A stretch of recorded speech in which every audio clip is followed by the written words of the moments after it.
Ça fait 1 heure que je suis pas capable de rien faire.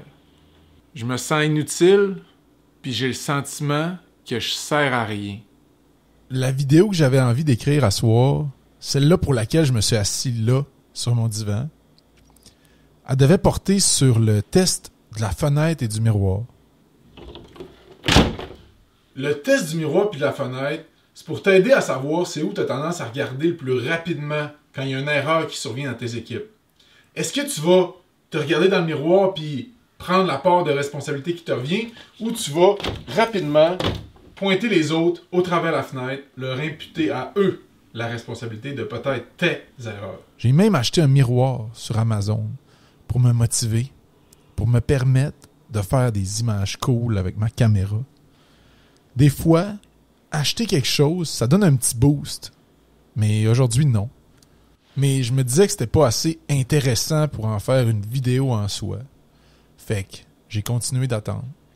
Entre-temps, j'ai eu l'envie de vous parler du paradoxe de Stockdale. James Stockdale, quand il a été ramené au pays après avoir été prisonnier de guerre durant la guerre du Vietnam, il s'est fait demander par un journaliste c'était quoi les caractéristiques de ceux qui avaient survécu au camp. En fait, de ceux qui n'avaient pas survécu au camp, ceux qui étaient morts. Sa réponse, elle a été instantanée. Ce sont les optimistes qui sont morts. C'était ceux qui nous disaient « On sera rentré à la maison pour Noël. » Puis là, Noël arrivait, puis repartait.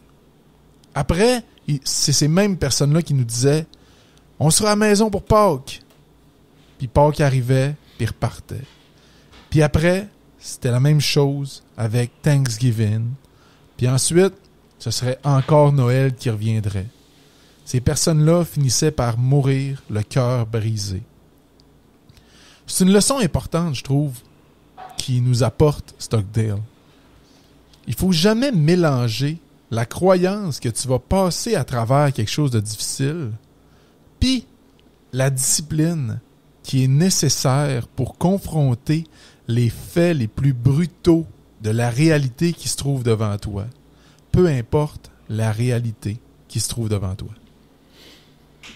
Encore là, j'avais pas vraiment le sentiment que je pourrais faire une vidéo complète sur le paradoxe de Stockdale.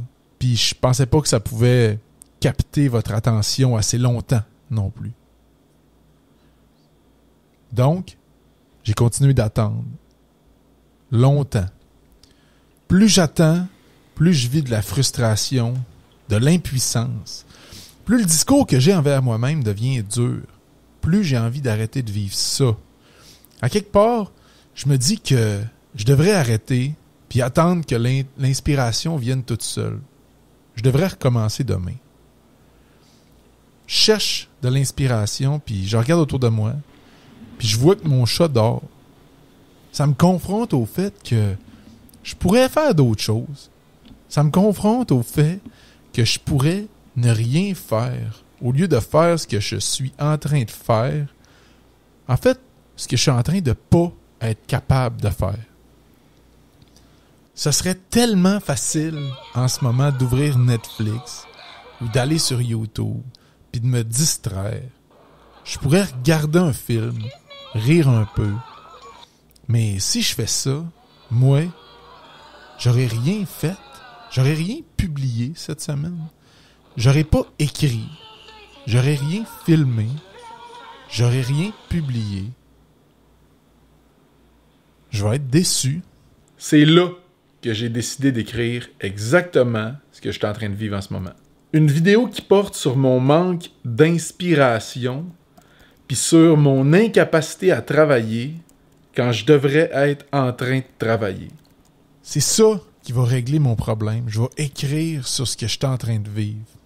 Mais à l'heure actuelle, je suis pas capable de trouver de fin satisfaisante pour ma vidéo. J'ai pas trouvé de fin qui me permettrait de résoudre le conflit que je vis en ce moment.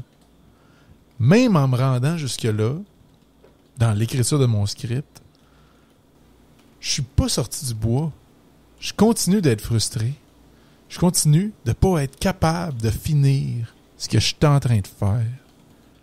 Je suis pogné dans un dilemme qui est de plus en plus grand, de plus en plus difficile à vivre. Continuer de m'acharner ou emprunter la voie facile, puis aller me distraire en faisant autre chose.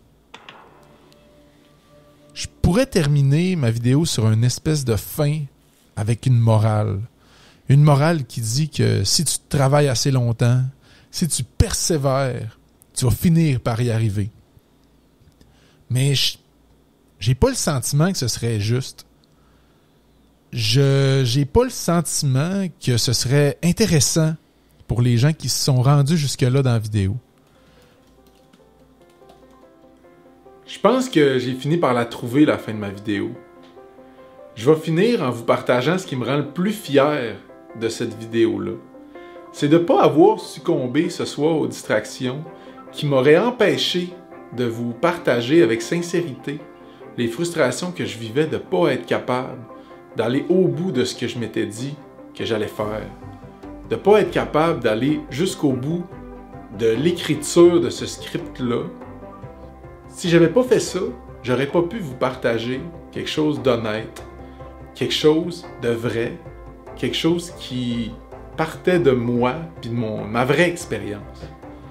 Je pense que c'est important de partager un peu plus de vrai, de partager un peu plus nos difficultés, en plus de nos succès. Puis je pense qu'aujourd'hui, je vous ai partagé un peu des deux.